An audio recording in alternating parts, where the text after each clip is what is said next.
So I just thought I'd debut the new look of the Kove, still with its racing numbers on from Rally Jeddah. But I intended to get a sticker kit for it, and a friend of mine who I know from the rallies, he actually has the EX model.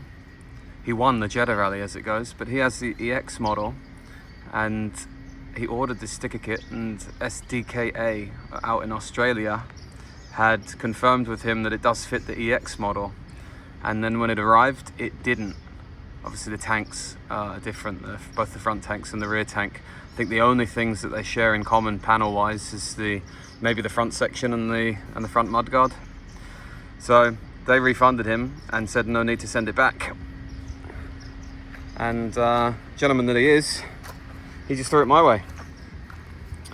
So I finished up the Jeddah rally. He gave it to me during the Jeddah rally, and immediately after the Jeddah rally I went ahead and fitted it, and gotta say it fits perfectly. A couple of little bits where I damaged the fairing a little bit before that you can kind of see, but that's nothing to do with the kit. Probably a little air bubble there that I need to press out after it's been on there for a little while, but otherwise it looks amazing. Really changes the look of the bike, and I like it a lot. Working for Mercedes, it does look a little bit Mercedes AMG F1. So yeah, I like it a lot. I think it really makes the bike look different, and I doubt I'll see another one here. So yeah, I haven't really done anything else to it.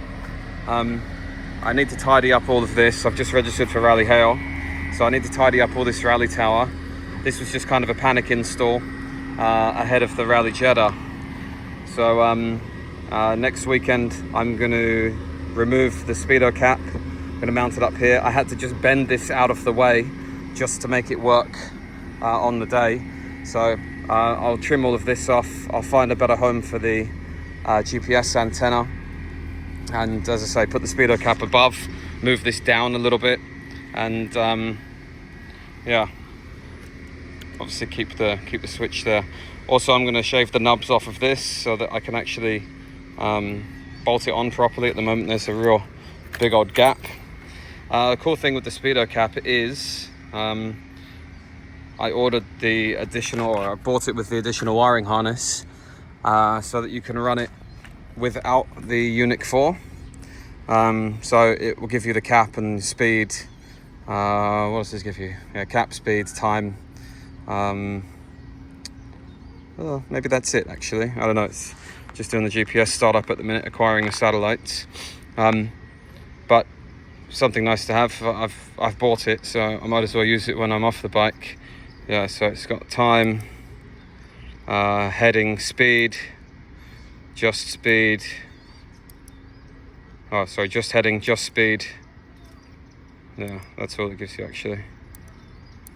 So not a great deal of information, but yeah, it's cool that it will work when I'm off the bike. And I'll be keeping the dash nice and low, so it's nice to have that. Just run that as a speedo from now on. I literally don't use it on the road at all anymore. It's more or less strictly an off-road bike now. The only other thing I did quickly was I just quickly wire brushed this heat shield part that's integral to the link pipe, and back here as well, just where I'd melted my boots on it a little bit. Is also there was all chunks of plastic on there, so I just wire brushed that back on a wire wheel, and that'll glue back up again when I get it nice and hot. Yeah, the right front fork seal has completely blown. Don't know if you can see how much oil there is there, and I've not ridden it because there's not much oil left in the fork at the moment. So I noticed that immediately after Rally Jeddah. I've got the fork seals on order, and yeah, they should be with me by Tuesday, I think. So ready for a rip next weekend ahead of Rally Hail at the end of this month. But otherwise, just a quick video to show that new SDKA sticker kit. And yeah, so this is the matte version with the perforations. And perforations are important on the Kove because obviously fuel tank here, and they're going to gas a little bit through the plastics over time. So if you don't get those perforations, you'll just get bubbles. Can't really recommend it enough, especially when they're free. But I don't know, what are they, 400 Aussie dollars ish, something like that, plus shipping, depending on where you are in the world. I reckon it's well worth it. So yeah, that's the bike. And next video will likely be the fork seals getting done. Cheers guys.